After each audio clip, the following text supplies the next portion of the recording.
Pues buenas tardes de nuevo. Buenas tardes a los que nos estáis viendo también. Pues iniciamos la sesión con la siguiente ponente, la profesora Marina Vargas Gómez Urrutia. El tema de su ponencia, como podéis ver en la diapositiva, son las posibles soluciones en la regulación de la gestación por sustitución a la luz de los trabajos de la Conferencia de la Haya en el Derecho Internacional, en el ámbito de la Conferencia de la Haya de Derecho Internacional Privado. Os voy a exponer muy brevemente, para justificar al ponente, vamos, está de sobra justificadísimo con su currículum. Marina Vargas es profesora titular de Derecho Internacional Privado, licenciada en Derecho por la Autónoma de Madrid, doctora en Derecho por la UNED. Antes de su incorporación a esta universidad trabajó como abogado ejerciente en el Colegio de Abogados de Madrid y como profesora de Derecho Internacional Privado en la Universidad Panamericana, en el campus Guadalajara de México. Imparte docencia en las materias de Derecho Internacional Privado y de Inmigración y Extranjería, así como en varios títulos de máster universitario. Sus áreas de investigación preferentes se centran en el Derecho Procesal Civil Internacional, en el Derecho Internacional Privado de la Familia y en el Derecho de la Nacionalidad y de la Extranjería. Pertenece a dos grupos de investigación consolidados, EURPRO con la Universidad de las Islas Baleares y de Extranjería e Inmigración de la UNED, del que es su investigadora principal. Y en cuanto a otras labores como la gestión universitaria, ha sido directora del gabinete del rector y vicerrectora adjunta de internacionalización. Bueno, así que con esto ya te damos la palabra para que nos expongas ese tema tan interesante. Muy bien. Muchas gracias, María José, y muchas gracias a los asistentes y a los asistentes a distancia. Está muy bien esto de a distancia porque estamos en una universidad que precisamente hace gala de su sin distancia. Mi trabajo, como gustaría exponeros en esta tarde, tiene un propósito más divulgativo que científico. La Conferencia de la Haya de Derecho Internacional Privado es un órgano legiferente convencional. ¿Qué quiere decir esto? Es un órgano internacional que legisla sobre aspectos del derecho internacional privado. A la Conferencia de la Haya, a pesar de su nombre, conferencia, no es en realidad una conferencia como esta que estamos dando, sino que así se llama, es un organismo permanente que sesiona permanentemente, quiere decir todo el año, y que tiene comisiones de trabajo para estudiar la unificación de las normas de derecho internacional privado en los distintos sectores de los que se ocupa el derecho internacional privado. Yo quisiera hacer ahora la primera pregunta. ¿Cuántos de los aquí presentes son abogados? Dicho de otra manera, han estudiado la carrera de Derecho.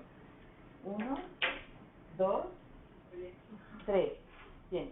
Entonces, si me permiten, para aquellos que no han estudiado Derecho, tendría que hacer una pequeña precisión sobre lo que es el Derecho Internacional Privado. Bien es cierto que ustedes han escuchado a la profesora Blanco Morales y al profesor Iván Heredia hablando de cuestiones del reconocimiento, de pronto han aparecido palabras como el exequatur, los problemas de los efectos de las sentencias o de las decisiones extranjeras, efectos extraterritoriales, y me imagino que algunas cuestiones les habrán parecido algo crípticas, pero y también había referencias o se hicieron algunas referencias a profesores de Derecho Civil. Bien, yo quisiera aclararles el panorama. Nosotros hemos defendido el derecho internacional privado, la autonomía jurídica del derecho internacional privado, es decir, la autonomía propia como asignatura propia desde el siglo XIX. No se nos ha concedido autonomía propia hasta en los estudios de derecho, me refiero de derecho en las universidades españolas, hasta finales de los años 60. Es una asignatura que siempre estaba vinculada al derecho internacional público, pero no es derecho internacional público. Tampoco es derecho internacional en sentido estricto, es derecho privado internacional y se ocupa, esta rama del ordenamiento jurídico, de las relaciones entre sistemas, o, como decían los clásicos, de las relaciones de tráfico jurídico externo. Significa que regula las relaciones entre los particulares interprivados, en relaciones comerciales, mercantiles, de familia, laborales, cuando traspasan las fronteras. El punto de partida es que todos los ordenamientos jurídicos de todo el mundo están en pie de igualdad. Nos gusten o no nos gusten sus legislaciones nacionales, sean estas más o menos avanzados, Lo cierto es que partimos de un principio de igualdad y de respeto y de cooperación con otros ordenamientos jurídicos. Y esto es muy importante, esa perspectiva. ¿Para qué? En virtud de un principio que se llama la comitat gentium, es decir, la cortesía internacional, que es importante, dar efectos o reconocer decisiones que se dicten en otro país, en el país nuestro. Evidentemente, las decisiones que se dictan en otro país se dictan de acuerdo con su derecho interno, con su derecho material. Pues bien, cuando se trata de reconocer, de dar efectos extraterritoriales a una sentencia extranjera, piensen, una sentencia de divorcio, una sentencia de adopción, una sentencia en la que se establece un régimen de visitas para menores, una sentencia en la que se establece una condena, por ejemplo, a alimentos, estoy hablando básicamente del derecho de familia, condena de alimentos a un progenitor, una sentencia en la que se establece una condena de cantidad económica o cantidad dineraria en virtud de un contrato que ha quedado disuelto y se ha condenado a una parte a pagarle a la otra parte una cantidad. Todas estas cuestiones que se resuelven mediante normalmente decisiones judiciales tienen un efecto en el lugar donde se produce. ¿Qué sucede cuando esa relación jurídica que subyace tiene un elemento internacional o elemento de extranjería? El asunto se convierte en derecho internacional. Y yo no puedo aplicar la misma lógica que del derecho interno, del tráfico jurídico interno, a aquellas situaciones que son internacionales. Pues bien, nuestra asignatura, que algún profesor de esta casa ha defendido que depende del derecho civil, y en su día, cuando se hicieron los planes de derecho, de pronto nos encontramos que el derecho internacional privado había desaparecido como asignatura y era un módulo del derecho civil. ¿Sí? Y claro, nos quedamos un poco sorprendidos, se habló y se aclaró. Tuvimos que tirar mano de los casi. Bueno, algunos querían sacar la escopeta, pero realmente había que hablar de la autonomía científica del derecho internacional privado, que una universidad como esta no podía no tener la asignatura de derecho internacional privado en un mundo globalizado como este, punto. Hoy en día el derecho internacional privado adquiere una relevancia particular. ¿Por qué? Porque las relaciones jurídicas privadas traspasan las fronteras habitualmente, nos movemos más, salimos más de nuestro territorio y sobre todo pertenecemos a un territorio jurídico, político, administrativo que se llama Unión Europea, en cuyo territorio existen normas de derecho internacional privado ya propias, dictadas por la propia Unión Europea, que nos obligan a todos los estados. Bien. ¿Pero qué es esto de la Conferencia de La Haya? Bien, conferencia ya he dicho que es un organismo internacional de La Haya porque está situada en Holanda, en la ciudad preciosísima de La Haya, sede de las más bonitas embajadas del mundo. Es preciosa La Haya. Y es de derecho internacional privado. A finales del siglo XIX la conferencia, formalmente en La Haya, recogiendo por fin el espíritu de un diplomático español, porque también hay que decir las cosas, que había determinado, que había sugerido crear un foro donde mostrar o donde volcar las inquietudes de los estados nacionales que querían legislar, porque todavía no existían códigos con normas de derecho internacional privado, a un nivel internacional las cuestiones de tráfico externo. En ese momento había una corriente internacionalista diciendo no hay que tener normas de derecho internacional privado nacionales, hay que tener normas de derecho internacional privado internacionales, que las dicte un organismo internacional, no los estados particulares. Esta línea no prosperó y cada estado, cada país tiene sus propias normas de derecho internacional privado. De modo que si os acordáis esta mañana cuando nos comentaba el profesor Jiménez la regulación que tiene la gestación por sustitución en todos los países, o la no regulación o la regulación a medias, lo mismo sucede con las normas de derecho internacional privado. De modo que situamos, tenemos normas de derecho internacional privado para determinar qué efectos tiene una resolución extranjera, ya sea sentencia, auto o certificación o documento extranjero en nuestro territorio, y estas normas son las llamadas normas de reconocimiento. Este es un sector muy importante de derecho internacional. Otro sector son aquellas normas que determinan quién tiene la competencia para hacer qué. A la pregunta, ¿qué tribunal es competente? Imagínense un supuesto clásico de familia mixta entendida en el sentido de que tienen distinta nacionalidad o que viven en distintos estados. Pero generalmente se trata de familias o de matrimonios que tienen distinta nacionalidad. Viven en la Unión Europea, deciden divorciarse. Papá se va a Alemania porque es alemán y mamá se queda en Tenerife y tienen una sentencia donde se dice que los niños se quedan con mamá, por ejemplo. Ese es un supuesto de tráfico externo. La pregunta es, ¿quién tiene competencia para resolver este tema del divorcio? ¿El juez español? Porque hay un español. ¿El juez alemán? Porque hay un alemán. Imagínense que están viviendo en Nueva York. ¿Será el juez del Estado de Nueva York que sea competente? Bien, estas respuestas no nos las da el Código Civil, no nos la da el derecho civil material, nos la dan las normas de derecho internacional. Otra cuestión que se ocupa el derecho internacional privado es, bueno, y una vez que yo soy competente a este matrimonio, ¿cómo los divorcio? ¿Conforme al derecho alemán? ¿Conforme al derecho español? ¿Conforme al derecho del lugar de la residencia? Y lo mismo sucede en todas las relaciones privadas. Llámese divorcio, matrimonio, separación, nulidad, alimentos de menores, protección jurídica de menor, secuestro internacional de menores, adopción internacional, gestación por sustitución, que viene en camino, y contratos internacionales y obligaciones extracontractuales.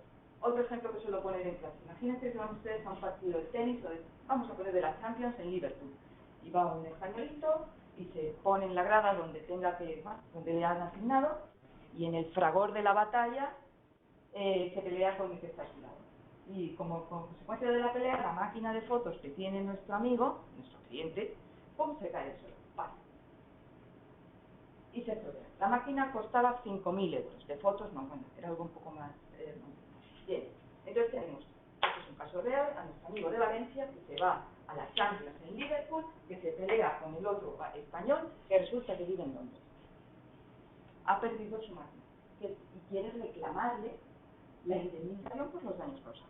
¿Qué tribunal es competente? El tribunal de Londres, porque uno vive en Londres, el tribunal de Valencia, porque vive en Valencia, algo tienen que ver las nacionalidades, será siempre competente el tribunal. Y una vez que sepamos que el tribunal es competente, ¿qué ley tengo que aplicar para saber si le tengo que pagar 5, 10 o 50 veces el valor de la máquina?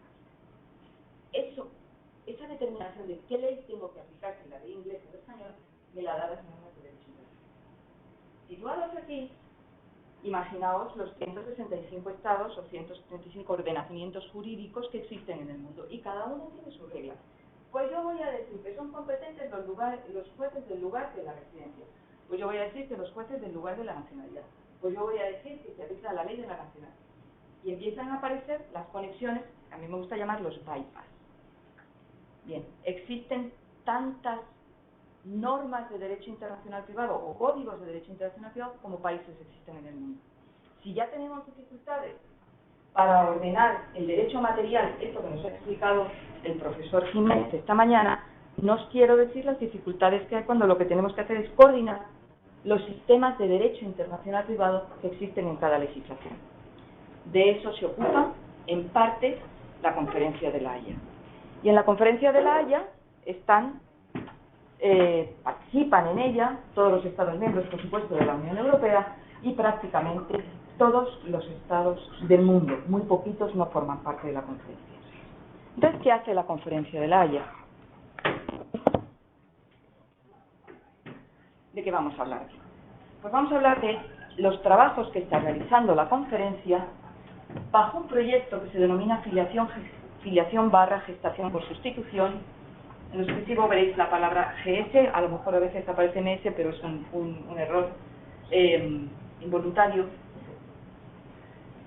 que se inician debido a las múltiples preguntas que hacen a la conferencia los estados miembros de la conferencia, de este organismo, los estados parte de este organismo, a la luz del distinto tratamiento jurídico positivo, es decir, de derecho material, que tienen en los distintos ordenamientos jurídicos o en sus ordenamientos, buscando ver o aclarar cómo está el panorama.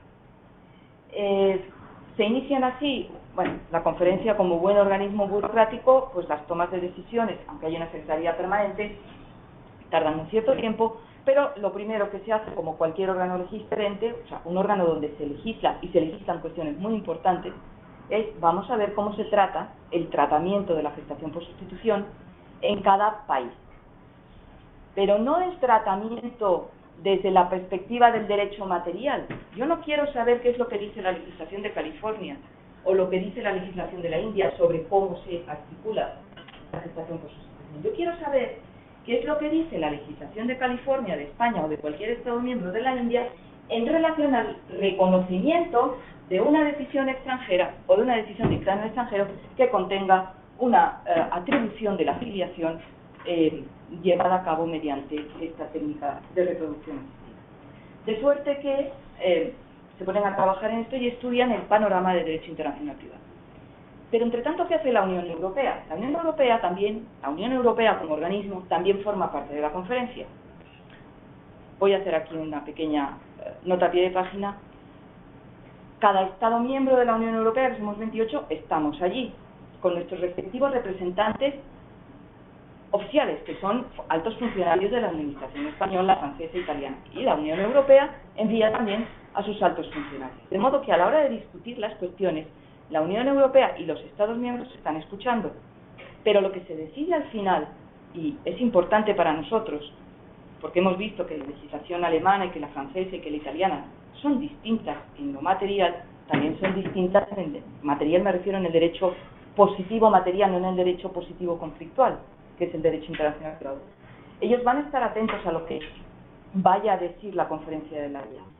Pero hay un país, bueno, sobre todo la Unión Europea, que tiene una vocación imperialista legislativa, es decir, la Unión Europea dice, si este es un lugar donde vamos a unificar legislaciones, estas legislaciones de derecho internacional privado, que no reflejan otra cosa que la concepción material de la norma interna. ¿Por qué en España no tenemos en este momento una norma de reconocimiento sobre gestación por sustitución? Porque la norma material declara que es nulo el contrato. Entonces, las normas de derecho internacional privado per se, tienen como finalidad determinar estas cuestiones, pero competencia, reconocimiento, ley aplicable, pero siempre sobre el sustrato base, que es el derecho positivo, salvo en el punto del reconocimiento, salvo en el sector del reconocimiento. ¿Por qué? Porque aquí no se trata de dar soporte conflictual al derecho positivo, al derecho material.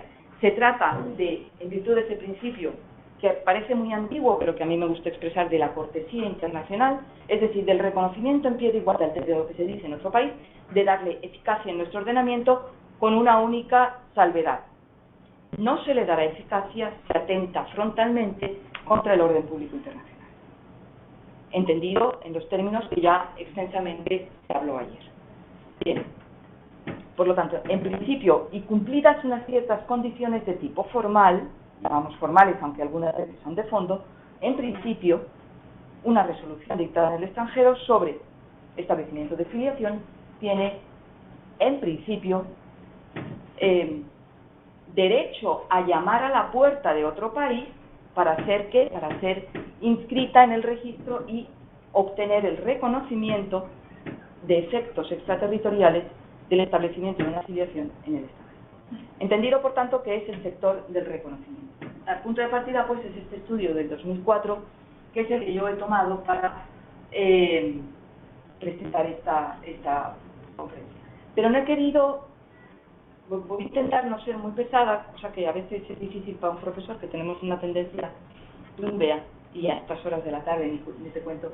Intento ser más ligera. Entonces, aquí hay que tener en cuenta dos cuestiones. Por una parte, lo que está haciendo la conferencia, y por otro lado, cómo está trabajando los Estados miembros de la Unión Europea, que también van en paralelo. ¿Por qué? Porque a la Unión Europea le interesa mucho determinar en la conferencia de La Haya, en su día, cómo se va a articular, si es que se articula, un convenio multilateral para el reconocimiento de la gestación por sustitución. No estamos hablando, por lo tanto, de qué tribunal es competente, qué autoridad es competente, qué ley voy a aplicar. No.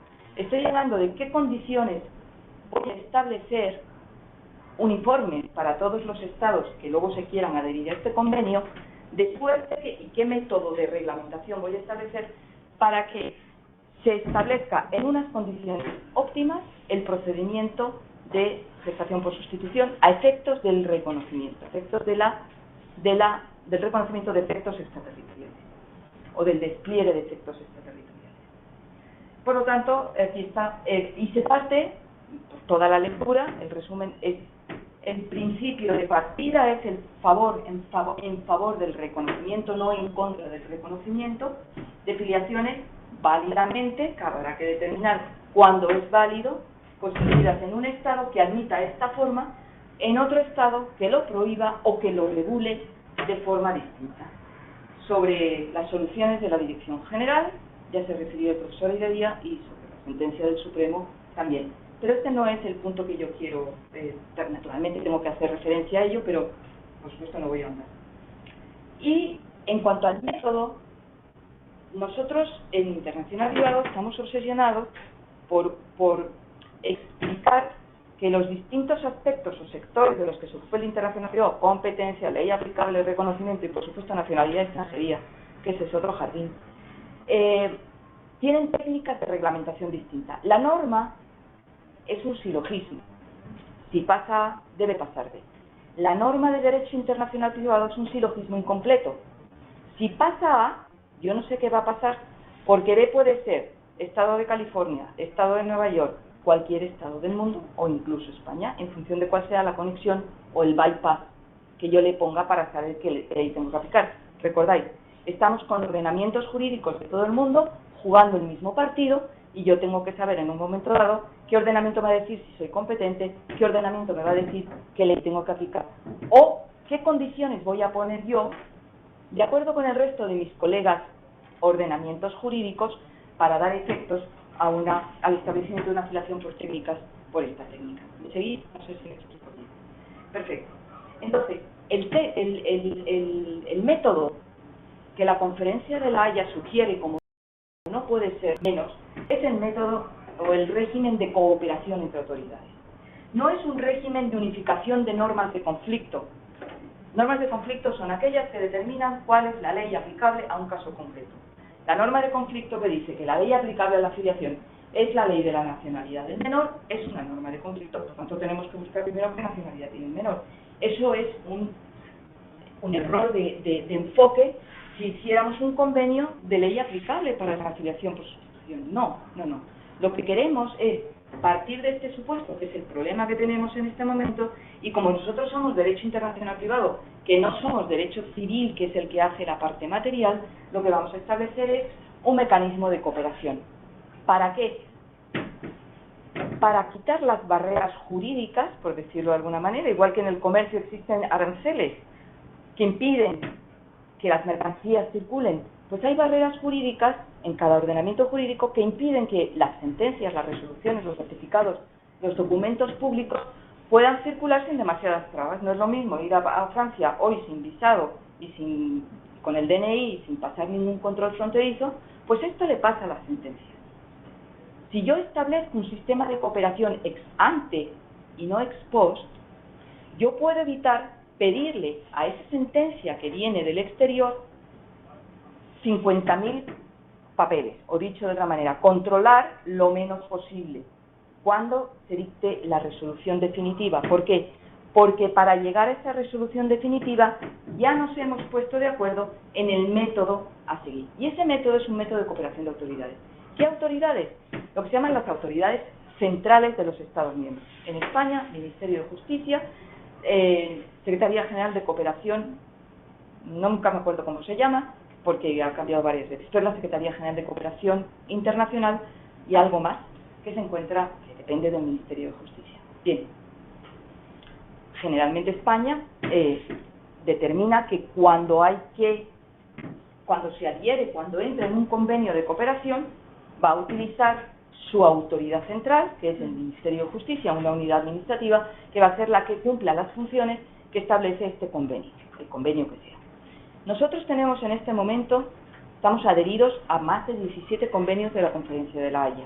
Los más importantes son en materia de protección de menores, que es la Conferencia de la Haya es especialista en convenios de protección de menores. El más importante, por el número de países que lo han suscrito y por el número de estados que lo han firmado, y sobre todo por el volumen que hay de reclamaciones, es el convenio en evitación de secuestro de menores. No es un secuestro penal, es el típico supuesto en el que se viola, hay una sentencia, puede tratarse de una sentencia de divorcio en el que se establece que el niño se queda bajo la custodia de los progenitores, de ambos, o de uno, pero que el otro progenitor tiene el derecho de visitas y es una familia que vive en Alemania, pero que probablemente hay un elemento de extranjería, ¿cuál? Pues que una de las partes no tiene la misma nacionalidad que él, del lugar donde reside. Típico caso de matrimonio mixto. Y entonces, producido el divorcio, a una de las partes le entra una añoranza de pronto tremendo por volver a casa de mamá. Y casa de mamá está a 3.000 kilómetros de distancia. Pero es que se quiere ir con su hijo, del cual solamente tiene la custodia.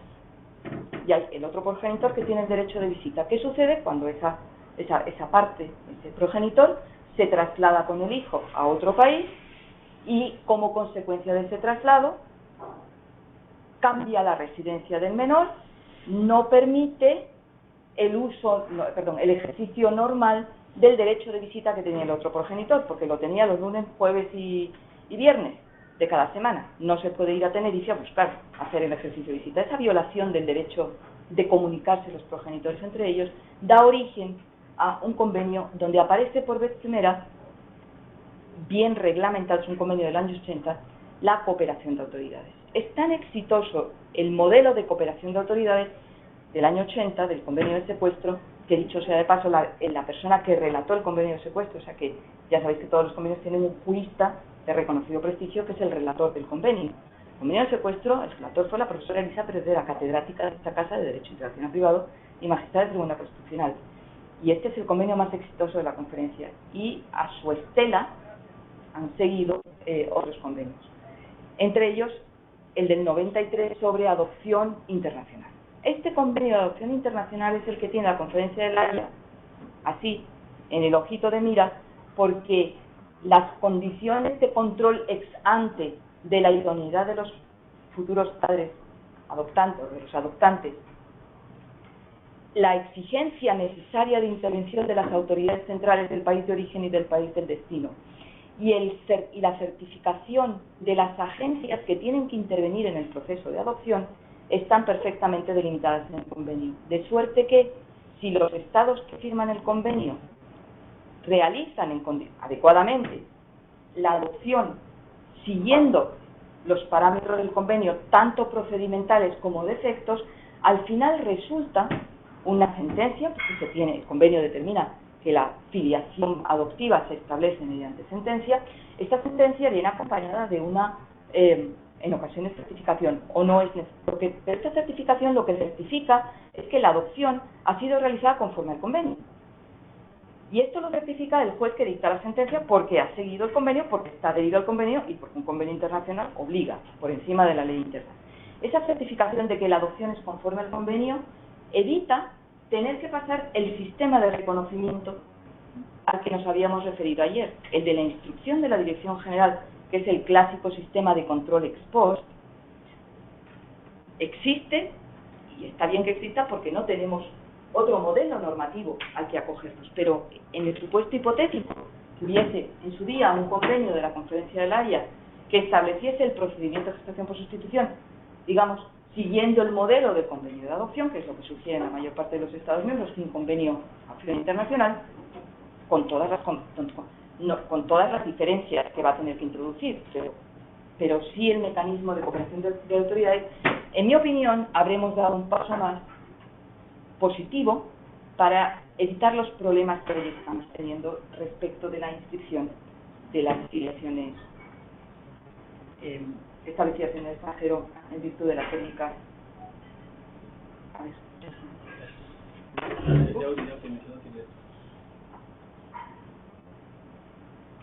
Ok. Bien, prácticamente me he adelantado. La Conferencia de La Haya, pues como todo organismo, trabaja con grupos de expertos nacionales, ya sean juristas o no juristas. Y aquí es importante porque la conferencia suele pedir opinión a los estados, parte de la conferencia, para que vengan sus expertos, que suelen ser altos funcionarios o cualquier otro experto que el Estado considere que vale la pena que vaya allí, porque vamos a lo mejor a tratar hoy este pequeño problema. ¿Cuál pequeño problema? Puede ser, se me ocurre. Vamos a tratar de saber a qué agencias les vamos a dar el OK, es decir, la certificación para que sean agencias. O qué tiene que reunir un hospital para poder participar con todas las garantías jurídicas en el proceso. Entonces puede ser que se necesiten médicos, psicólogos u otro tipo de expertos.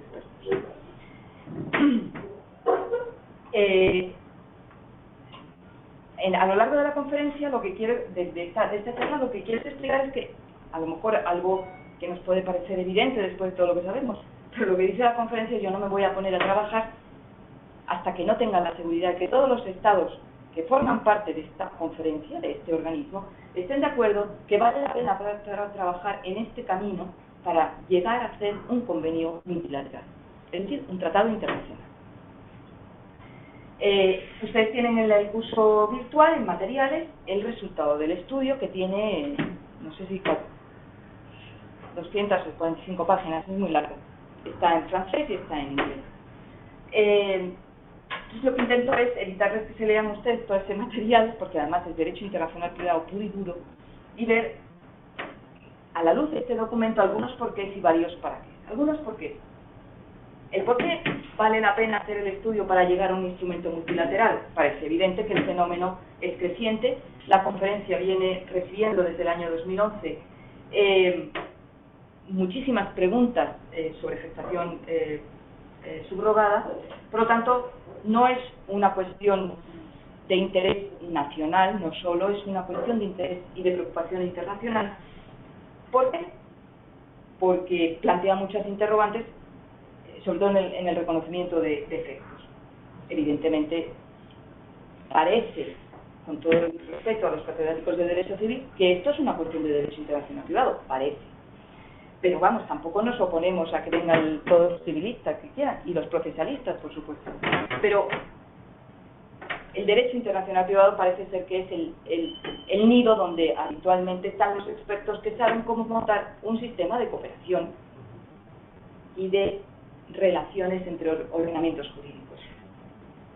Porque la conferencia de La Haya, pues después de toda esta explicación o prolegómeno, es el organismo especializado en la materia, tiene los mejores técnicos juristas, tiene una secretaría permanente que está permanentemente trabajando, y desde luego los convenios que salen de la conferencia de La Haya son convenios exitosos, y como decía, pues está el convenio de protección de menores, van evolucionando. El primero es del año 1902, el famoso caso Böll da origen a la aplicación de este convenio, pues una niña que es hija de padre holandés y madre alemana, y resulta 1902. En fin, hay muchos casos muy paradigmáticos. Al principio todos los casos que estudiamos los internacional privatistas, cuando te dicen, te tienes que leer estas 4.500 páginas de los clásicos del internacional privado, pues vale.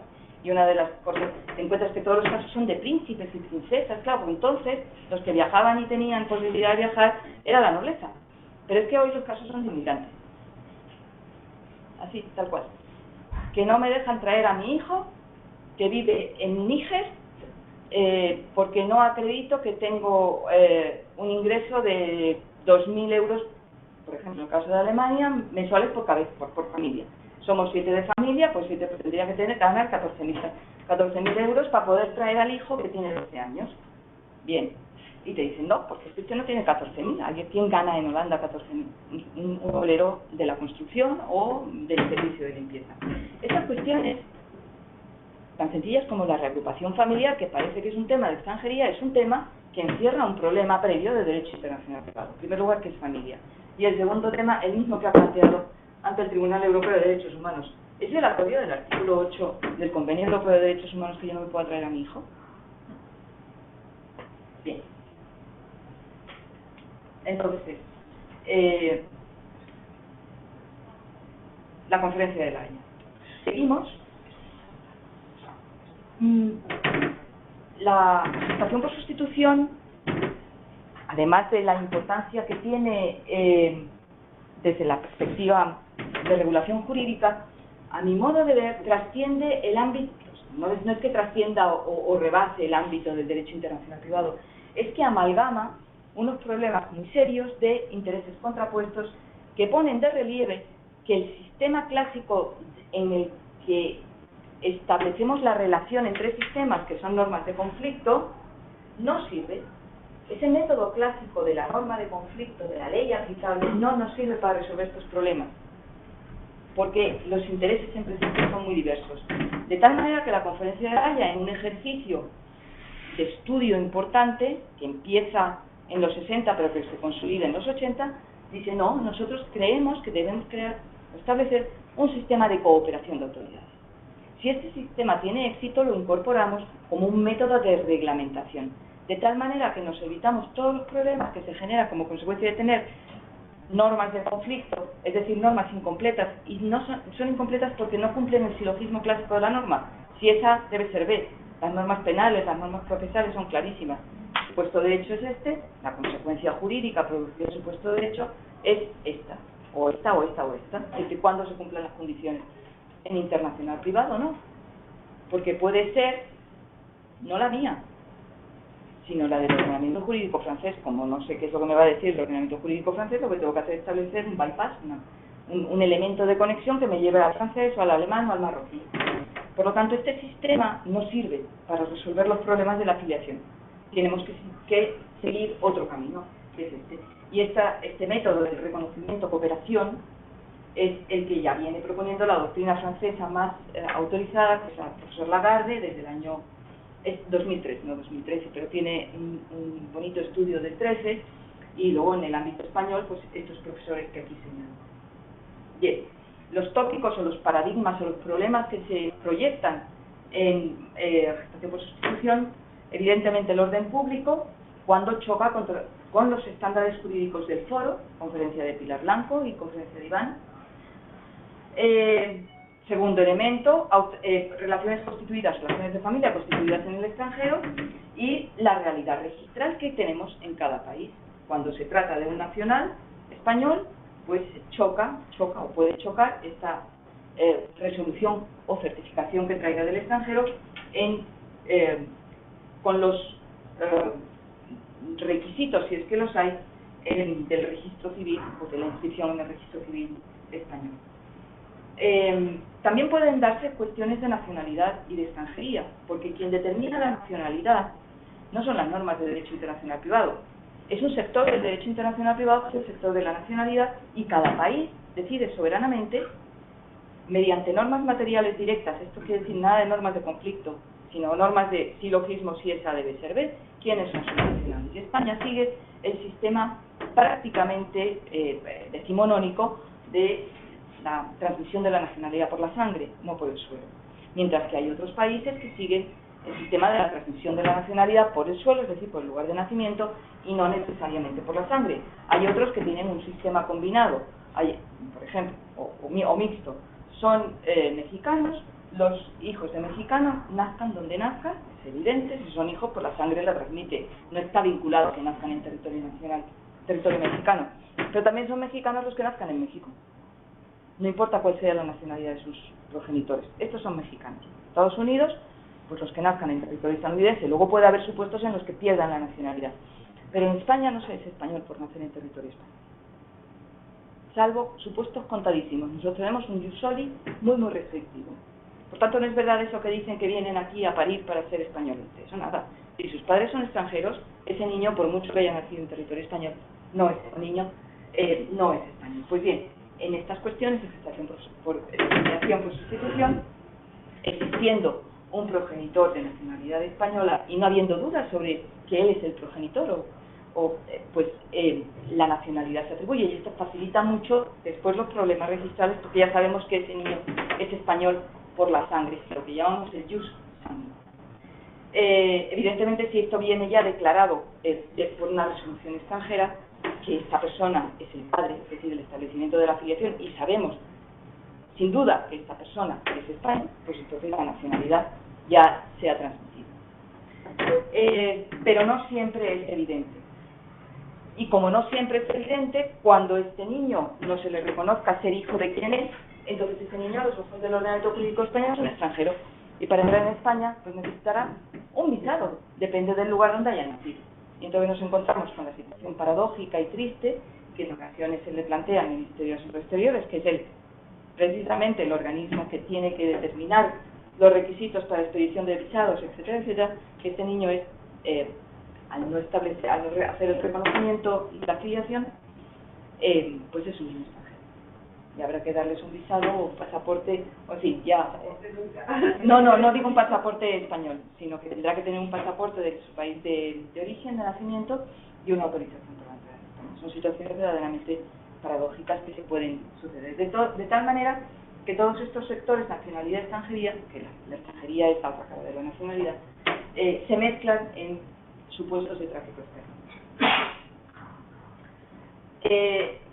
Otras cuestiones de derecho internacional privado son problemas sucesorios, evidentemente. El hecho del reconocimiento de la filiación te va a dar derecho, ¿no?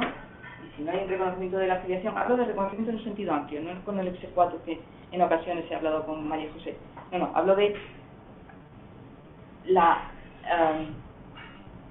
eficacia extraterritorial de decisiones extranjeras.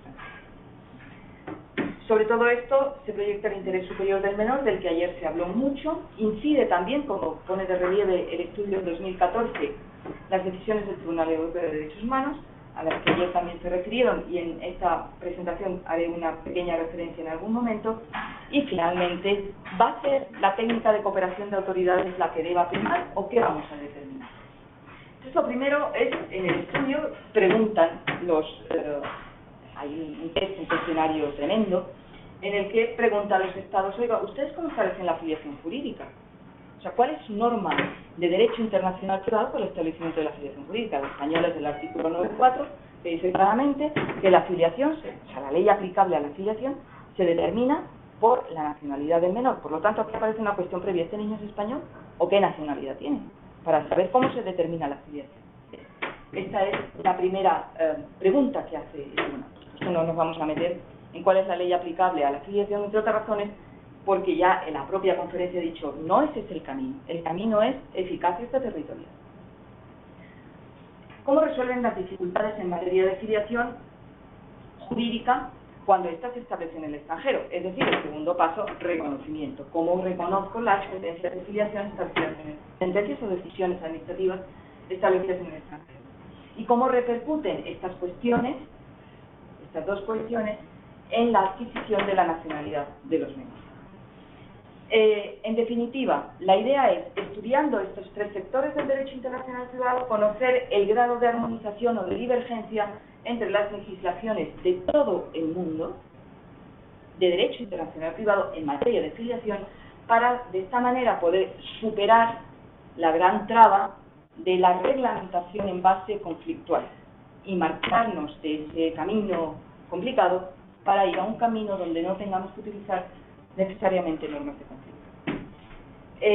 Y el objetivo, realizar recomendaciones a los Estados miembros, porque a la luz de este estudio han aparecido cosas que ya se sabían, que ya se estaban comentando, de problemas con los ordenamientos jurídicos de algunos países, en particular, como señala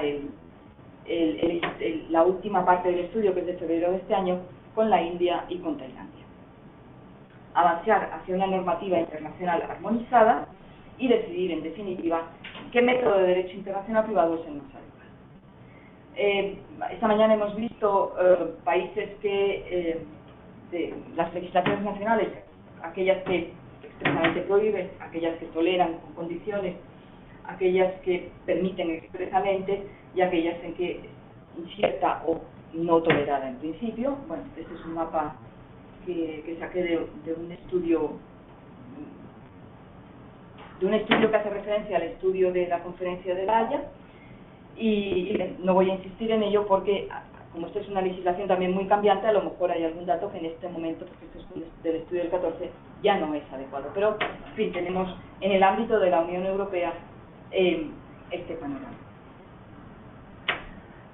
Junto a estos comienzos de trabajo de la conferencia de La Haya, aparece alguien que es muy importante, otro organismo, que es el Comité de las Naciones Unidas de Derecho de los Niños. Siempre que se hace referencia al interés superior del menor, se hace referencia, en este problema concreto, al artículo 3 del Convenio de Naciones Unidas sobre los Derechos del Niño. El Convenio de Naciones Unidas es del año 89, 20 de noviembre, si mal no recuerdo, y también está muy preocupado por el respeto a la identidad del menor cuando se utiliza una técnica de subrogación. Y lo que dice la conferencia de La Haya, yo parece que tengo claro que puedo elegir, vale la pena hacer un convenio multilateral, pero el Comité de Naciones Unidas también tiene facultad o competencia legisferente. ¿No sería bueno que de pronto apareciera un convenio de las Naciones Unidas sobre cuestiones de maternidad subrogada que no van a ser de internacional privado, y por otro lado esté trabajando la Conferencia de la Haya, la Unión Europea, todos los estados del mundo, y se olviden de eso. Entonces las Naciones Unidas dice, ojo, que tenéis que también contar con que yo tengo algo que decir. Y entonces también hace sus referidos informes, y de estos informes que se pregunta y que concluye, saca una lista brevísima de cuestiones que les preocupan a los estados. Y les preocupan a los estados justamente porque son los temas que han llevado a los tribunales. En el caso de Alemania, en Alemania está muy preocupada por la nacionalidad del menor nacido por gestación por sustitución. ¿Para qué?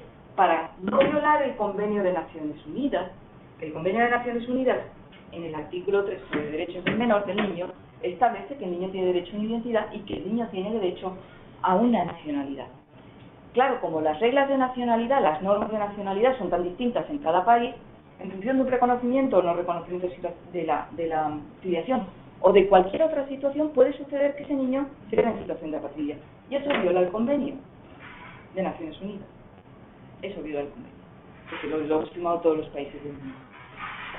También otros países han manifestado su preocupación en relación con la protección de la gestante, de tal suerte que se plantea que la gestación por sustitución sea conforme también al Convenio de los Derechos del Niño. Con este debate que quede fuera del comercio, o sea, que no haya, bueno, que sea con propósito altruista, como hemos visto esta mañana que nos ha comentado Luis, o bien que se permita un tratamiento comercial. En definitiva, llegan a la conclusión que es conveniente coordinarse con la Conferencia de la Haya y, por supuesto, con la Unión Europea. Cuando hablo de Conferencia de la Haya, estoy refiriéndome a todos los estados del mundo que forman parte de la Conferencia de la Haya, que son todos los estados. Hay muy poquitos que no forman parte. Y el convenio, la Comisión de Derechos del Niño, el Comité de Naciones Unidas de Derechos del Niño, también ha entendido que vale la pena que sea la Conferencia de la Haya, digamos, que tome los mandos para pilotar este gran proyecto. En el nivel regional, ya hemos visto que en el internacional, vamos a pasar al nivel regional. El nivel regional se refiere, cuando hablamos en internacional de nivel regional, nos estamos refiriendo no a los grandes organismos internacionales como Naciones Unidas, sino a otros organismos también internacionales, pero cuyo ámbito de aplicación espacial no afecta a todo el mundo. Y eso es el ámbito regional. ¿Y cuál es el ámbito regional por excelencia? Para nosotros, que vivimos en este territorio continental, pues es la Unión Europea y los Estados europeos, el Consejo de Europa, pero no el Consejo de la Unión Europea, el Consejo de Europa, que es otro organismo internacional. Del Consejo de Europa depende un tribunal importantísimo, que es el Tribunal Europeo de Derechos Humanos. El Tribunal Europeo de Derechos Humanos se crea, no recuerdo ahora mismo por qué instrumento, pero es el encargado de dar eficacia y de interpretar el Convenio Europeo de Derechos Humanos de 1950, un convenio importantísimo que obliga a los estados firmantes del convenio, que son todos los de la Unión Europea y los estados europeos. Europa es algo más que la Unión Europea. Turquía, por ejemplo, ha firmado el convenio. Hay otros países que no son miembros de la Unión Europea, pero que están en el convenio. Este convenio tiene un tribunal, se crea un tribunal para interpretarlo. Este tribunal es el Tribunal Europeo de Derechos Humanos. Y este convenio obliga a todos los estados que forman parte del mismo respecto de las personas que vivan o que residan en el estado. Es decir, si hay un extranjero que vive en España, da igual tenga o no papeles, el convenio le es aplicable, porque es un convenio de derechos humanos, los derechos que afectan a la dignidad de la persona. No importa que no tenga papeles, eres una persona. Perfecto. Bien, este convenio tiene un artículo importantísimo que es el 8, del cual ya se habló ayer, y que es el que utiliza para estudiar si la resolución francesa, de la Corte de Casación francesa, es o no contraria al convenio, al artículo 8 del convenio. El artículo 8 del convenio establece dos derechos, el derecho a la vida y a la intimidad, a la vida privada y familiar. Son dos derechos distintos, y a la intimidad son tres derechos. Y, como explicaba ayer Iván, el modo de razonar del tribunal cuando se encuentra esta norma, es una norma que se llama un derecho cualificado, no porque sea más que otros derechos, es un derecho cualificado porque toda persona tiene derecho a su vida privada y familiar, y a no ser perturbado en su vida, en su intimidad, alguna cosa así. Pero en fin, tiene derecho a su vida privada y familiar. Pero el convenio no define qué es la vida privada y familiar de las personas. Y a continuación dice que se admite, en el anexo 2, una injerencia de los Estados en la vida. Y por eso es cualificado. Es un derecho no absoluto, no es como el derecho a la vida. Es un derecho cualificado en la medida en que los Estados pueden ingerirse, meterse dentro de ese derecho para restringirlo. No es absoluto. Cuando digo los Estados me refiero a las legislaciones nacionales, de ahí se comprende lo que explicaba ayer Iván. Entonces, no es que el Tribunal Europeo de Derechos Humanos prohíba a los Estados legislar sobre estas técnicas de reproducción asistida, no. Incluso entiende que esas técnicas de reproducción asistida, no las técnicas, la regulación normativa, pueden estar violándolas, pueden estar ingiriéndose en el artículo 8, en la vida familiar o en la vida privada. Esta injerencia es tolerable, pero siempre que no sobrepasen ciertos límites. Y eso es lo que estudia el Tribunal Europeo en los casos Meneson, La Base y en el caso Paradiso. Es decir, yo admito, primero, desde luego, el que un Estado no reconozca o no inscriba una sentencia dictada en extranjero que establece una filiación por sustitución, eso claramente es una injerencia en la vida familiar o en la vida privada, según de esa persona que es un menor. Como es una injerencia, me toca directamente al artículo 8. ¿Qué es lo que yo voy a determinar? Si el nivel de injerencia, primero, forma parte de la vida privada, por supuesto, y dos, si el nivel de injerencia es tolerable o intolerable. Y esto sucede en muchísimos aspectos. Por ejemplo, en la expulsión de un extranjero que está casado, hay muchísimas expulsiones por condenas, por delitos, y si el extranjero está casado, la legislación nacional establece que puede sustituir la sanción de multa por la expulsión, ¡pum! Vale. Si ese extranjero tiene una vida familiar establecida en el territorio donde vive, aun cuando tenga los papeles en situación administrativa incorrecta, el hecho de ordenar la expulsión del territorio, eso ya es una injerencia en su vida familiar, por tanto toca el 8. ¿Qué significa? Que en el hipotético supuesto que el interesado recurra, no le den la razón y llegue ya hasta la instancia superior y ya sea decir, ya no le quede más sitios a donde ir a pedir justicia, a donde se va es al Tribunal Europeo de Derechos Humanos. Y tenemos muchas sentencias sobre expulsiones, sobre todo procedentes de Suiza y de Holanda, 5 sentencias importantísimas sobre reagrupación familiar. Cuando yo no te permito reagrupar a tu hijo porque tiene 12 años y considero yo, legislación holandesa, que con 12 años no te vas a integrar.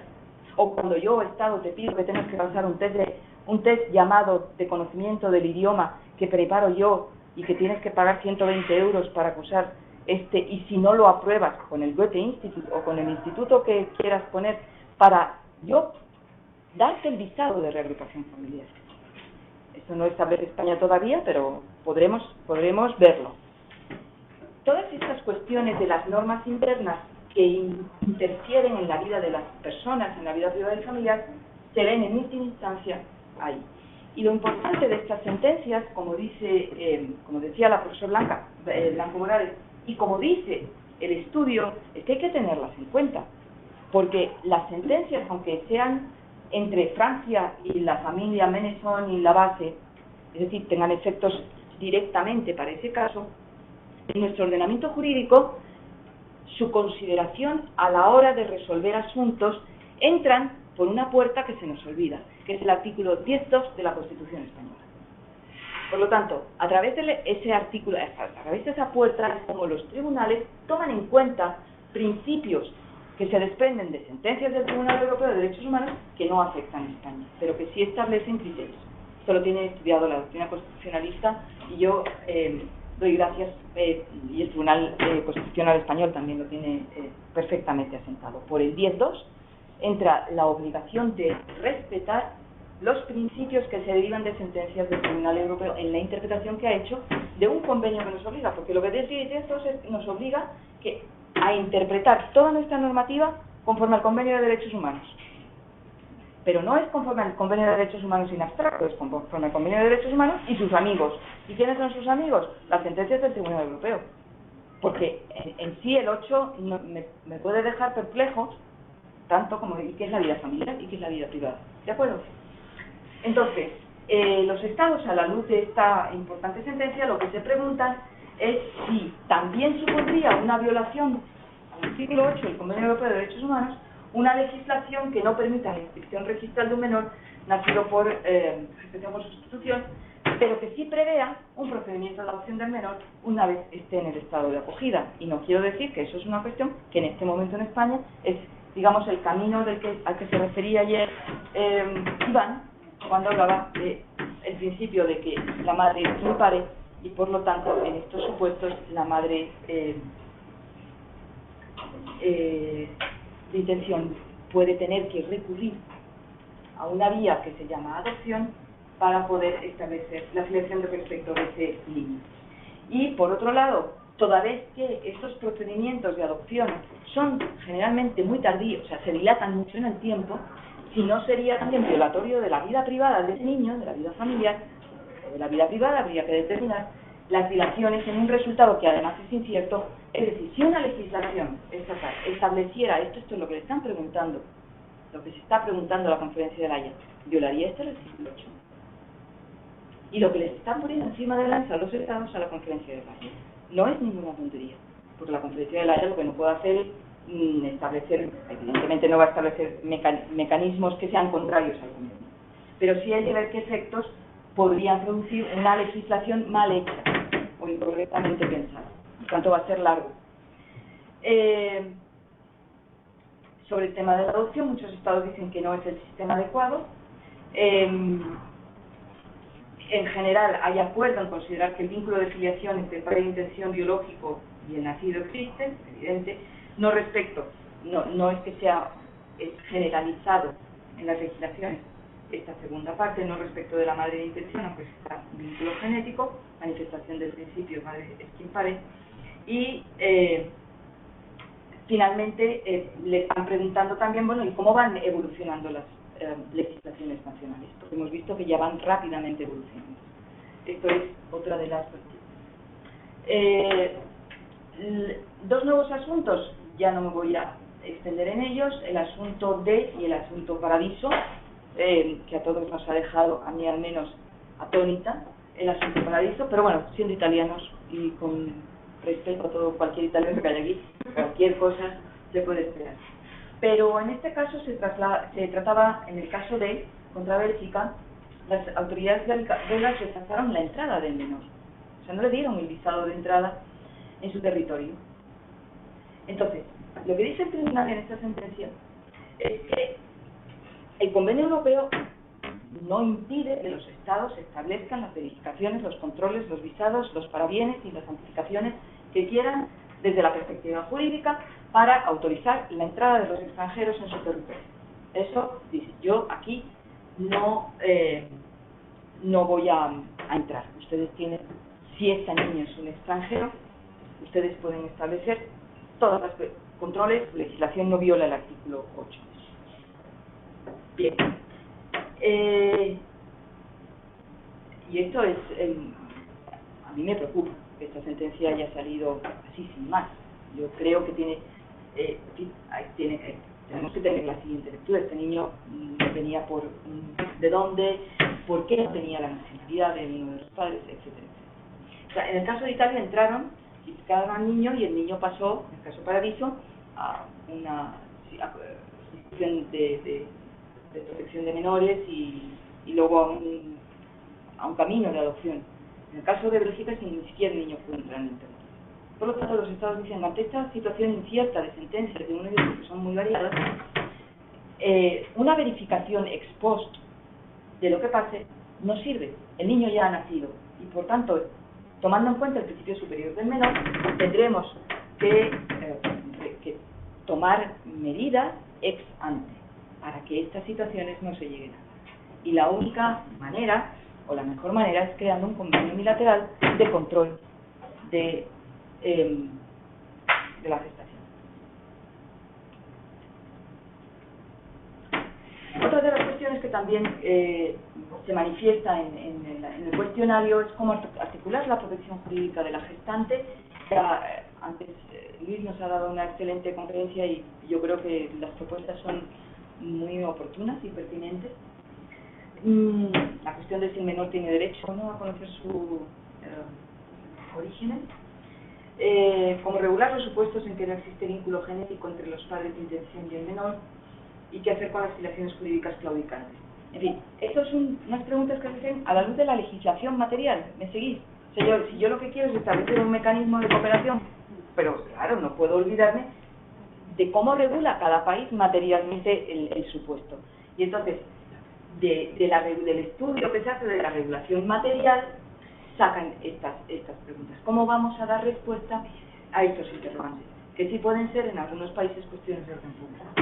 Evidentemente, cuando se hace un convenio de estas características, se pretende que lo firme el mayor número de estados. Si lo firman dos, pues no tiene mucho sentido, pues son convenios multilaterales, pero que solo obligan a los estados que lo firman. Bien, la primera conclusión provisional: interés internacional de las familias en regular la situación, dada su situación actual insatisfactoria, que sería conveniente en el seno de la Conferencia de La Haya realizar o seguir avanzando con los trabajos, porque es un órgano serio, es un órgano técnico de alta calidad y esto aporta seguridad al producto normativo resultante. Así, utilidad, de pronto dice, el producto normativo, y tú dices, bueno, a mí me han ofrecido productos bancarios, de inversión, no, esto es un producto normativo.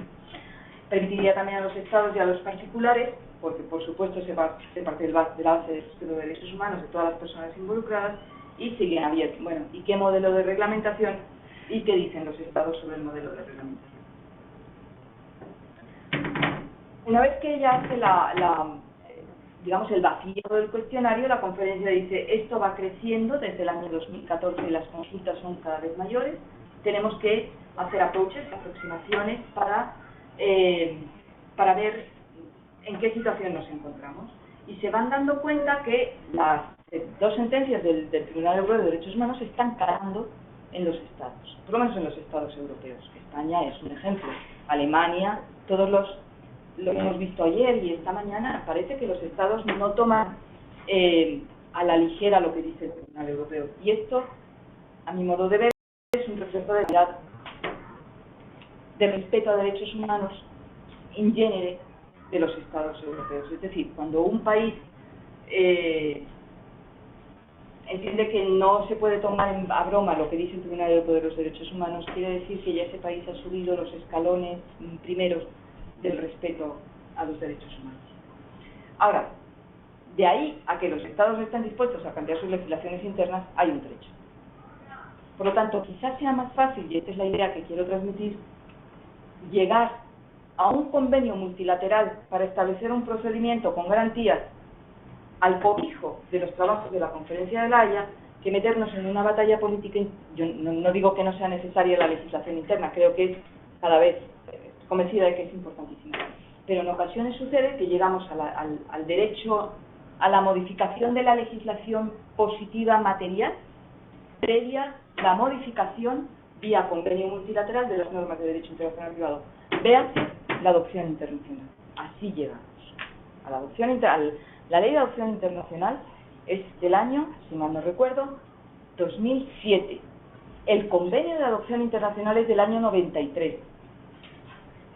Han pasado años, pero ya la Conferencia de La Haya nos dio nuestro marco de actuación. Claro, los estados se quedan tranquilos porque en el momento que son partes del convenio, pues ya lo ponen en marcha. Pero también hay que tener en cuenta que las autoridades administrativas de cada estado que tienen que aplicar el convenio no siempre tienen claro cómo se aplica el convenio. Por mucho profesor de Derecho Internacional Privado que haga unos magníficos artículos de 50 páginas infumables, no. El convenio tiene que tener, todo convenio de estas características, que es de cooperación de autoridades administrativas, es decir, de los funcionarios de alto nivel, tiene que tener una guía de uso. Y tiene que tener también unas experiencias que conozcan los demás, todos los estados, todas las autoridades administrativas, de cómo se está aplicando el convenio en cada país. Eso lo hace la Conferencia de La Haya. Cuando termine la exposición, os doy la entrada a la página de la Conferencia de La Haya, porque es un lugar riquísimo de investigación jurídica, para aquellos que quieran hacer investigación jurídica. También llegan a conclusión de que hay algunos países que ya ofrecen recomendaciones, esto es por referencia a España, hablan de recomendaciones para la instrucción o propuestas legislativas.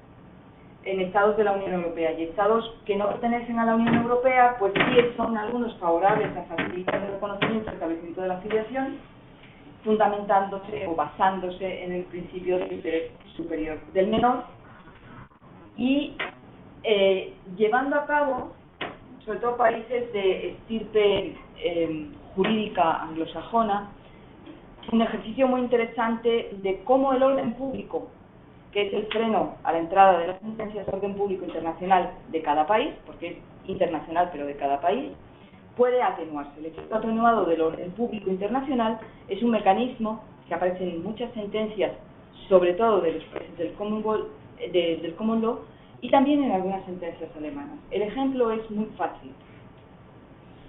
Imaginaos, por ejemplo, que se trata de un divorcio entre esto es un caso que se dio en Alemania, entre una mujer, entre un matrimonio ambos de nacionalidad iraní que se habían casado conforme al derecho iraní.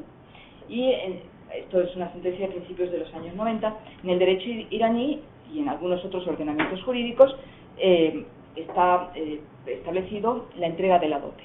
También había en el derecho español la entrega de la dote. Pero la entrega de la dote hoy en día en el ordenamiento jurídico de los estados europeos nos parece algo medieval, por decirlo de alguna manera. Cuando se plantea la acción ante los tribunales alemanes, en la legislación interna alemana, la dote no está permitida.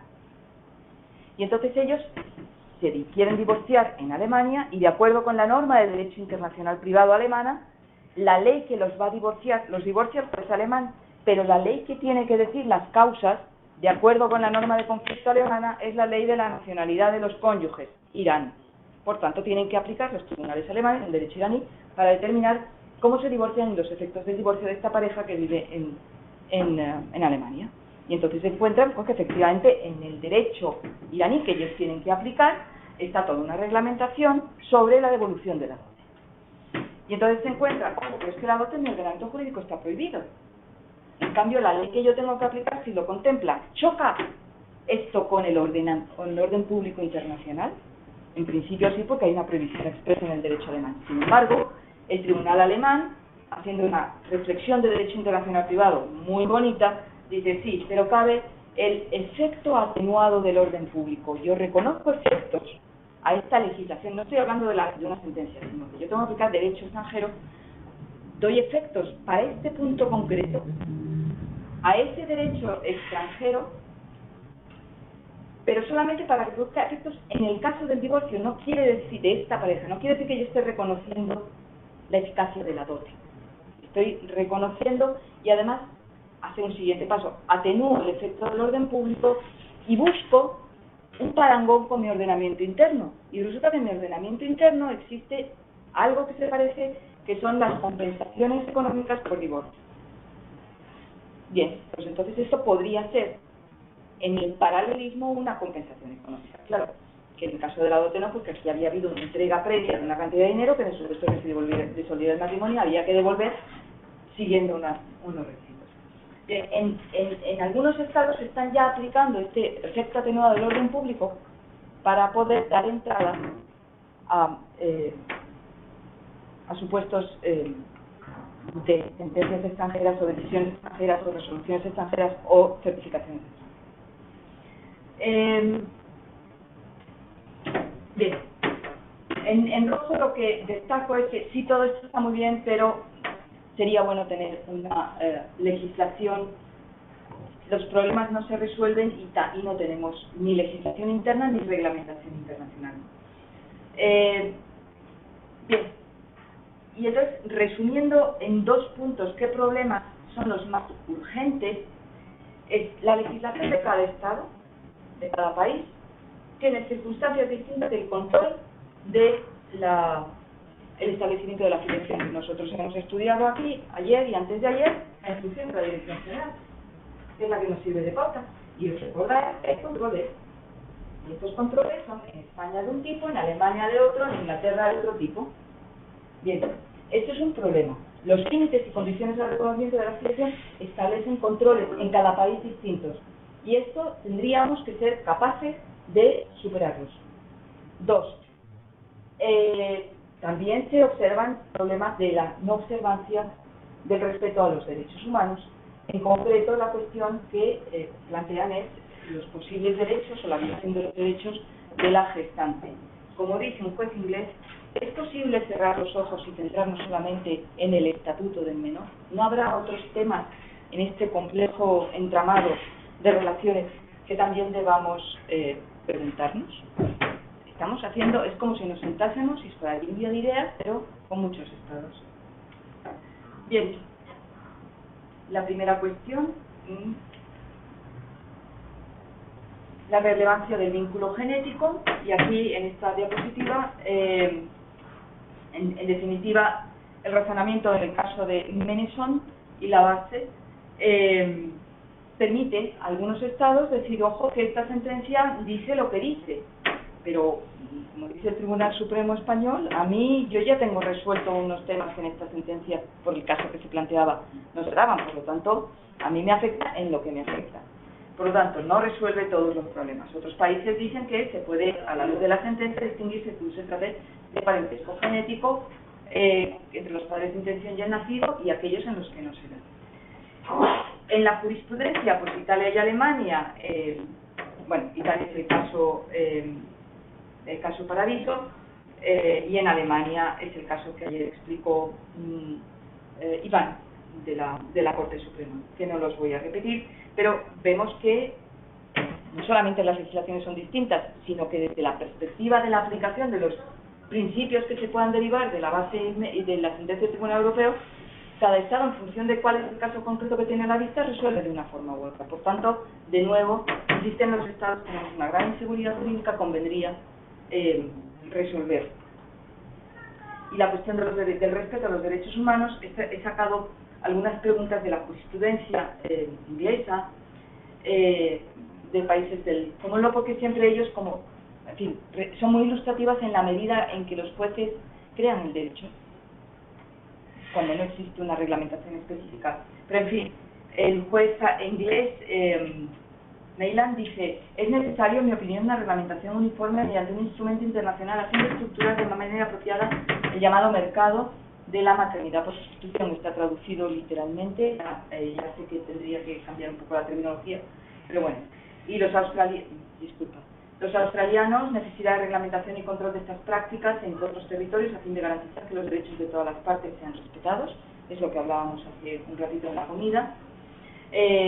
Otros jueces dicen hay que también rebajar el nivel de tensión que crean algunos casos muy mediáticos en los que ha habido abandono de niños, o ha habido trata de menores, o hay trata de menores, o los padres de intención luego se revelan que no tienen aptitud para ser padres, o cuando algunos países dicen no se va a permitir que conozca sus orígenes, y en otros países sí, este es un principio que promueve incluso que es conveniente que conozca sus orígenes, cuando hay consentimientos viciados, cuando hay intermediarios sin escrúpulos. Todas estas cosas, todos estos problemas en el anexo 2 del estudio del 14, actualizado en febrero del 15, que no es tan largo, ya te dice país por país, ¿no? Espera, que voy... Un momentito. Aquí estaba, ¿verdad? No, estabas en el siguiente, porque... Sí, asuntos de gran repercusión mediática, exactamente. Por tanto, lo que le piden es darme una herramienta jurídica de control ex ante. ¿Para qué? Porque aunque mi legislación nacional permite el reconocimiento de la filiación establecida en el extranjero, con un mecanismo acordado con otros estados que garantice ex ante el respeto de los derechos de las partes involucradas, el reconocimiento va a ser, no les digo inmediato, pero sí mucho más fácil. El reconocimiento que ya no va a ser un reconocimiento, porque se inscribe automáticamente, se certifica que esto está de acuerdo con el procedimiento que hemos pactado todos y se inscribe.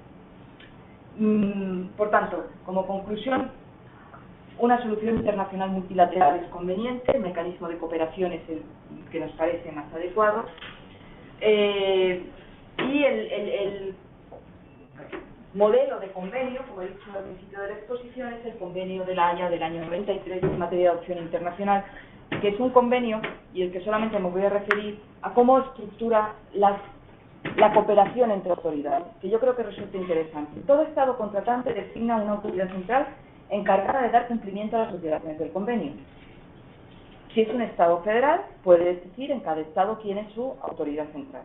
Las autoridades centrales deben cooperar entre ellas, establecer obligaciones de cooperación y obligaciones de entrega de documentación, y promover una colaboración de autoridades competentes en sus respectivos estados para asegurar la protección de los niños y alcanzar los objetivos del convenio.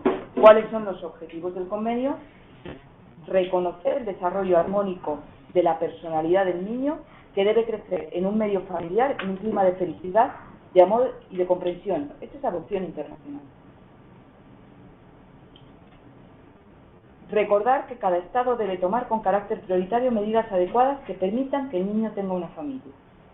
Reconocer que la adopción internacional, aquí ya entra en el objetivo directo, puede presentar la ventaja de dar al niño una familia permanente, etcétera, etcétera. Bien, las autoridades centrales deben de proporcionar información a los interesados sobre las legislaciones de los Estados a los cuales van a acudir, en este caso, a realizar la adopción. Deben informar mutuamente a las partes de cómo funciona el convenio. Deben tomar directamente o con la cooperación de autoridades públicas, porque esta es una obligación de los Estados, medidas para prevenir beneficios materiales indebidos en relación con una adopción y para impedir toda práctica contraria al convenio. Tomarán ya sea directamente o en cooperación con otros organismos, debidamente acreditados en su Estado, todas las medidas y en especial aquellas que permitan reunir, conservar e intercambiar información relativa a la situación del niño. En fin, aquí en este caso hay que sustituir lo que se refiere a un niño que ya existe, ¿a qué? Adaptarlo a las necesidades que había explicado esta mañana. Me gustó mucho tu intervención en relación con la intervención de los intermediarios, de los psicólogos, de las clínicas y sobre todo de lo que el convenio pretende, que es que si existen agencias que ayuden a poner en contacto a las personas, tienen que ser agencias certificadas, no cualquier indocumentado que abra una página en la web. ¿Y quién certifica que esta agencia reúne los requisitos que dice el convenio? Y que lo dice el convenio no porque se le ocurra, sino porque llevamos 4 años, o 5, o 6, o el tiempo que llevó llevar a cabo este convenio negociando entre todos para ponernos de acuerdo. Con esto prácticamente ya termino. Me parece que debemos seguir los pasos de la conferencia, su calendario en septiembre del año 2016, es decir, en septiembre del año próximo, ya quieren presentar la propuesta de texto convencional. Para ello han creado un grupo de expertos, un grupo de trabajo pequeñito. El Buró Permanente es la Secretaría la que está trabajando permanentemente con su grupo de expertos que ya en septiembre, en otoño del 15, se reúnen para preparar la reunión del año siguiente.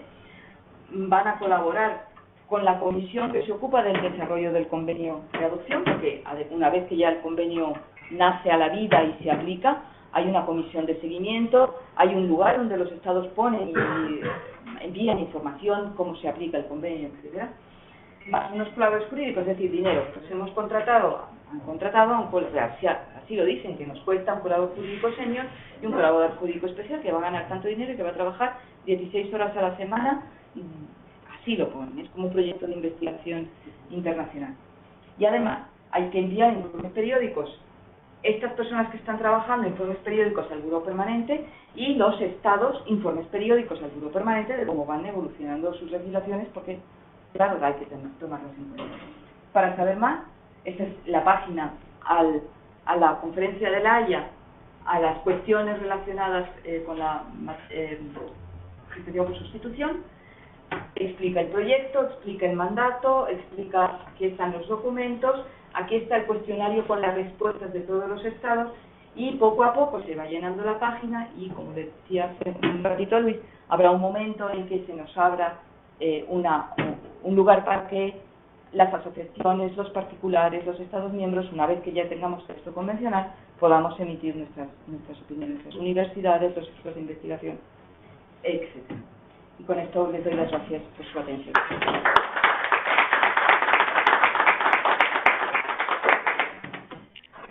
Muchísimas gracias, Marina. Ha sido una labor importante de síntesis de un documento de 200 hojas. La verdad es que te lo agradecemos muchísimo porque es bastante duro. Y sobre todo también los conceptos previos estos que nos has dado, que bueno, dado que los asistentes, muchos de los asistentes no tenemos, no tienen, bueno, yo desde luego de tus conocimientos tampoco tengo, o sea que me incluyo, estos conocimientos públicos nos ha venido muy bien. Esperamos que los trabajos de la conferencia que se están realizando en el ámbito de la conferencia de la Haya puedan dar frutos en un término más o menos, o sea, a corto plazo, ¿no? Corto medio plazo. Bueno, si queréis podéis hacer preguntas. Como esta mañana, acercándonos al micrófono. Sí, mejor acercándonos porque estamos teniendo bastantes problemas, ellos están teniendo bastantes problemas con el sonido, pero muchísimo. Lo siento, lo sentimos mucho desde aquí, pero son cuestiones técnicas, sobre todo el movimiento no les deja oír bien. Sí. Si tenéis alguna cuestión, claro, esto os ha parecido a lo mejor, dicho así, drogadura, ¿no? Porque es bastante contundente, pero bueno, si tenéis alguna cuestión así para aprovechar, sí. ¿Existe alguna norma? Bueno, vamos, yo te lo acerco antes, porque lo acerco un poco, intentan. Sí, ¿existe alguna norma a nivel internacional, como por ejemplo el convenio de la Haya, en el tema de adopción internacional, que establezca que el menor tiene derecho a conocer sus orígenes biológicos o reproductivos? No, la conferencia de la Haya no. En el ámbito de la conferencia de la Haya no, porque son convenios de derecho internacional privado, no son normas materiales que establecen los derechos sino que establecen mecanismos de cooperación o que ley se aplica. Pero parte de principios que inspiran las legislaciones, en concreto el convenio de Naciones Unidas, pero no en el ámbito de la conferencia de la Haya. ¿Y en Naciones Unidas sí? En Naciones Unidas el convenio de derechos de niños, sí. Derecho a conocer sus orígenes. Sí. Forma parte de su vida privada. De toda persona, vaya. Sí. ¿Alguna pregunta más? Sí, vamos. Gracias. Bien, bueno, yo creo que una pregunta era pues, un agradecimiento que hacer formalmente y de forma pública a la profesora Marina Vargas por la exposición que ha hecho, porque realmente es muy clarificadora, nos abre información también de otra vía de regulación que además quiere, yo creo, mucha cooperación y mucho acuerdo, que creo que puede facilitar de alguna forma que no haya sesgos que pueden haber en países individuales por ciertas tradiciones ideológicas o de pensamiento o de grupos de presión, incluso políticas. Que se lleguen a acuerdo, yo creo que, tal cual está planteado, sería muy positivo y espero y confío pues, en que se tengan en cuenta opiniones de muchos expertos en el mundo jurídico y de otras ciencias y disciplinas que pueden contribuir notablemente pues, al desarrollo de, yo creo, de una ley que sea válida, adecuada y lo más justa posible para todos los menores. Simplemente retirar el agradecimiento. Gracias, Luis. Otra pregunta. Has presentado ahí un mapa en el que venían los diferentes países europeos y las legislaciones, establecían prohibiciones o no las permitían, tal, la gestación por sustitución. Y ayer el profesor, estoy un poco confuso, soy de psicología y estoy un poco confuso con esto. Ayer el profesor Heredia comentaba que la legislación española en concreto no prohibía, que simplemente el contrato se consideraba nulo de pleno derecho. Y en el mapa que has presentado exponía como que la legislación española era prohibitiva. ¿Me puedes explicar un poco esto? A mí me encanta que me hagas esta pregunta, David, porque yo me había llevado también, por la idea de que, incorrecta, después de escuchar a Iván, o por lo menos discutible, de la prohibición, del alcance prohibitivo del artículo 10. El artículo dice que son nulos de pleno derecho, pero no dice que se prohíbe. Y tan no dice que se prohíbe que hay un 18 y un 13. Por lo tanto, si me está abriendo la puerta al reconocimiento de la filiación, es decir, al ejercicio de una acción de filiación, para que este niño que nace en virtud de esta técnica pueda tener la filiación reconocida, que es el 10-3, no está prohibiéndolo. Porque si lo prohibiera, no existiría el 10-3. Bien, pero la idea, por lo menos es lo que yo entendí, puedo estar equivocada, porque a veces cuando se intenta sintetizar tanto no decimos las cosas correctamente, pero ciertamente España se inscribe entre los países restrictivos. La cuestión distinta es cómo estamos interpretando los juristas españoles a nivel interno este 10.1.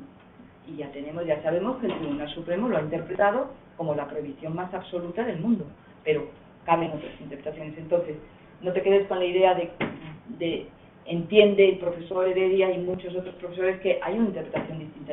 Hay una interpretación distinta. Que esta sea acogida por los tribunales, pues sí, en algunos tribunales sí los está cogiendo. En mi opinión particular no está prohibido en España. Pero el contrato es nulo, con las consecuencias de la nulidad del contrato. Sí.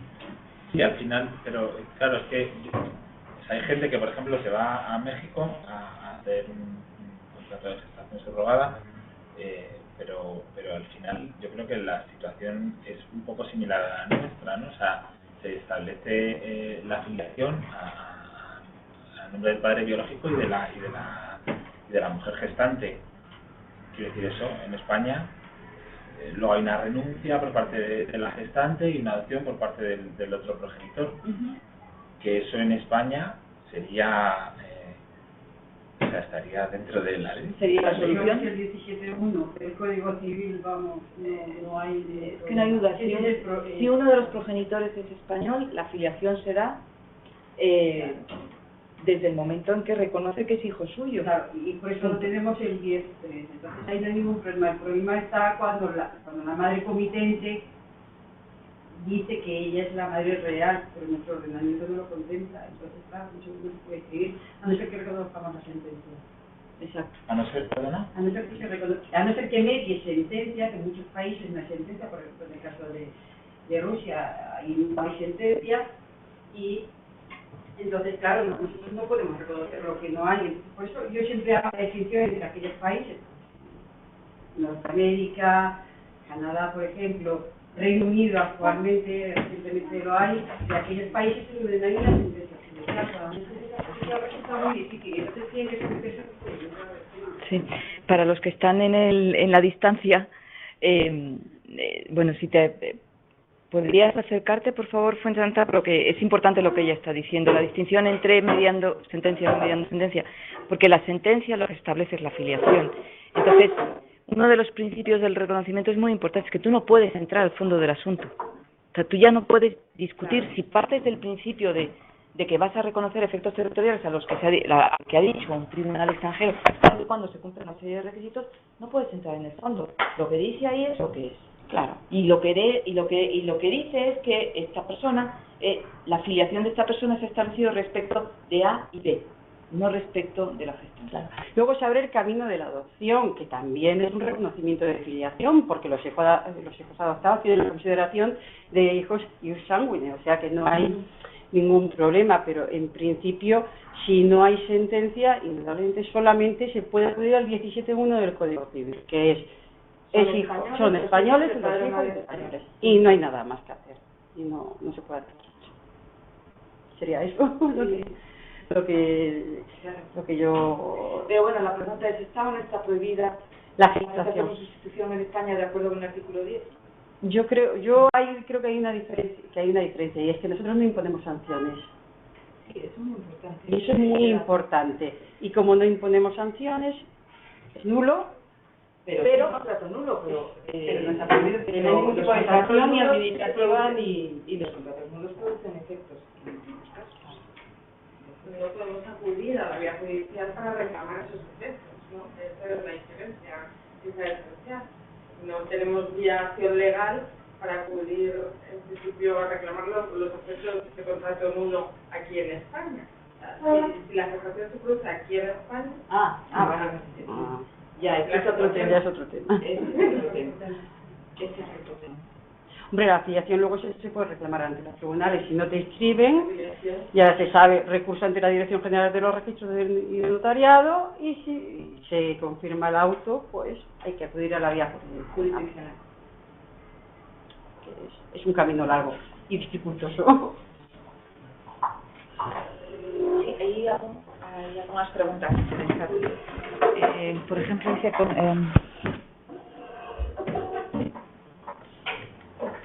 ¿cuál es la diferencia entre normas materiales de conflicto? ¿Es la unilateralidad o la bilateralidad? Ha hecho usted la típica pregunta de primer día de clase.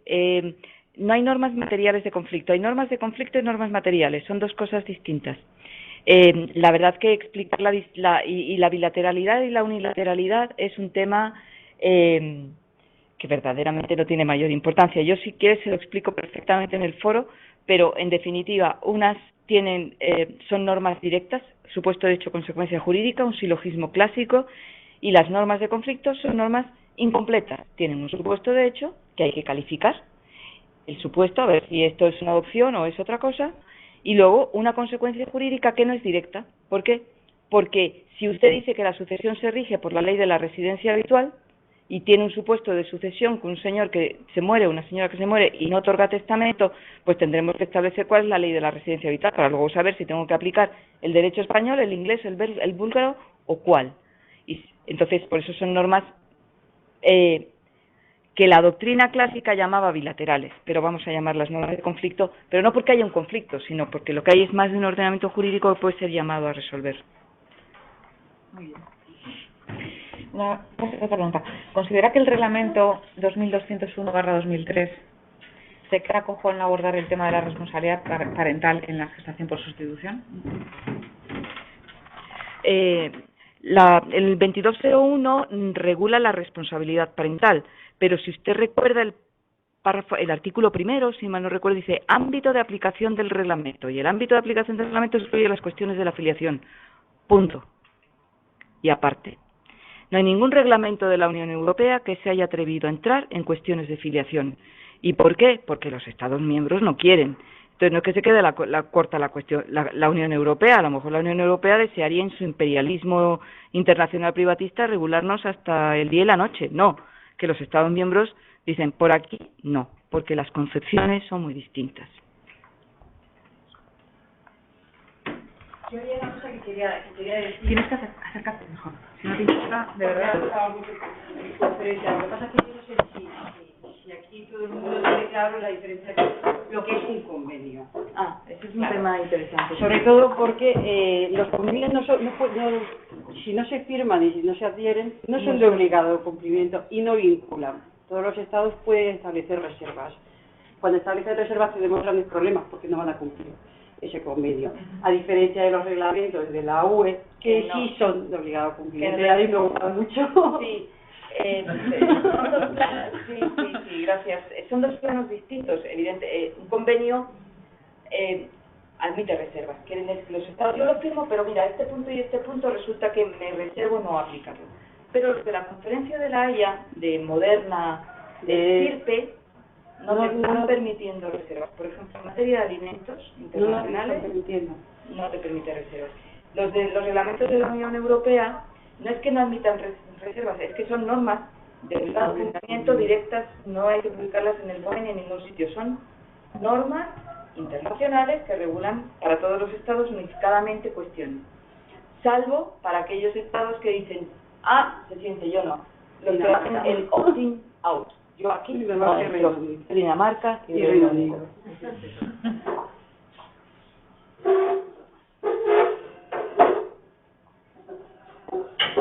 Si queréis, damos por finalizada la sesión y damos 5 minutos.